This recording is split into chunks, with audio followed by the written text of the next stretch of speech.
जब सूरज की किरणें लखनऊ की ज़मीन को छूती हैं तो यहाँ पर इतिहास के कुछ पन्ने मुस्कुरा उठते हैं। वैसे तो अवध की शाम को गज़लों और शायरियों में शाम अवध कहा गया है, मगर यहाँ की सुबह भी खूबसूरत होती हैं। सुबह के वक्त सारा शहर रोटी पानी की जद्दोजहद में लगा रहता है। गर्मियों की चलचलाती धूप और लू के थपेड़े ये सोचने पर मजबूर कर देते हैं कि हमने क्या किया है अपनी मासूम धरती के साथ। खैर, क्योंकि आज गर्मी बहुत थी तो मैंने भी सोचा कि शाम अवध का लुत्फ़ अम्बेडकर पार्क जाकर उठाया जाए। जब शाम ढलती है और रोशनी इन भव्य इमारतों पर बिखरती है तो ऐसा लगता है कि बाबा साहब आज भी कह रहे हैं कि समाज को बदलना है तो सबसे पहले शिक्षित बनो। यहाँ कदम रखते ही ये एहसास हुआ कि यह महज एक पार्क नहीं है, बल्कि उन शब्दों की गूंज है जो सदियों तक बेड़ियों में जकड़े रहे लेकिन रुके नहीं। इस इमारत का निर्माण तत्कालीन मुख्यमंत्री सुश्री मायावती जी ने कराया था और आम जनता के लिए इसे 14 अप्रैल 2008 को खोल दिया गया था। इसका निर्माण राजस्थान के बलुआ पत्थरों से हुआ है। लखनऊ के गोमती नगर क्षेत्र में यह इमारत बनी हुई है। तब तक शायद वह इलाका इतना आबादी वाला नहीं था, पर अब ये लखनऊ के पॉश इलाकों में शामिल है। हर स्तंभ, हर हाथी और यहाँ का विशाल प्रांगण एक ही कहानी सुनाता है। सम्मान मांगा नहीं जाता, बल्कि संघर्ष से अर्जित किया जाता है।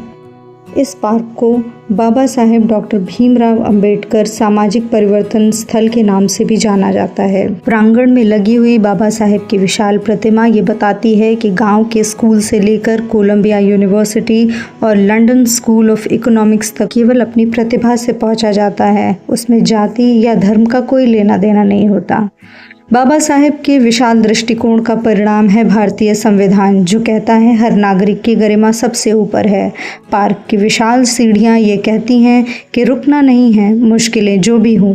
ये ऊंचे ऊंचे स्तंभ ये कहते हैं कि अपना सिर ऊंचा उठाए रखो, और विशाल हाथियों की कतारें आत्मविश्वास से आगे बढ़ने की प्रेरणा देती है। ये स्मारक उन करोड़ों लोगों की उम्मीद का प्रतीक है जिन्होंने न्याय का सपना देखना नहीं छोड़ा। ये पार्क गवाही देता है कि सपने, संघर्ष और शिक्षा कभी व्यर्थ नहीं जाते। इस स्मारक की सबसे बड़ी सफलता यह है कि यह पत्थरों से नहीं बल्कि विचारों से बना एक जीवंत प्रांगण है। यहाँ पर अनेक संघर्षशील, प्रेरणा देने वाले देशभक्तों की प्रतिमाएं बनी हैं, जो हमें याद दिलाती हैं कि देश सबका है और सबको ही इसे संवारना है। जब आप इन ऊंची ऊंची प्रतिमाओं को देखते हैं तो आप ये सोचने पर मजबूर हो जाते हैं कि ऐसी कौन सी बात रही होगी जिसने 24-25 साल के एक युवक बिरसा मुंडा को एक क्रांतिकारी बना दिया और ये समझाया कि देश हमारा है, हमें ही इसके लिए लड़ना है। हमें इससे कोई फ़र्क नहीं पड़ता हम किस परिवेश से आते हैं, किस जाति से आते हैं, किस धर्म से आते हैं और हमारी उम्र क्या है। जो सिर्फ एक बात महत्वपूर्ण है, वो है देश। ऐसी प्रेरणाओं ने ही बिरसा मुंडा जैसे एक युवा को भगवान बिरसा मुंडा बना दिया और ज्योतिबा फुले को महात्मा ज्योतिबा फुले बना दिया। और बाबा साहब की कहानी तो हम सब जानते ही हैं। महिला समानता, अल्पसंख्यक सुरक्षा आदि में परिलक्षित होती है तथा भारतीय संविधान एवं। जब आप इस इमारत में तथागत गौतम बुद्ध, संत कबीरदास, संत रविदास, गुरु घासीदास और बिरसा मुंडा की संगमरमर की मूर्तियां देखें तो केवल नाम पढ़कर आगे न बढ़ें, बल्कि घर जाकर उनके विषय में पढ़ें।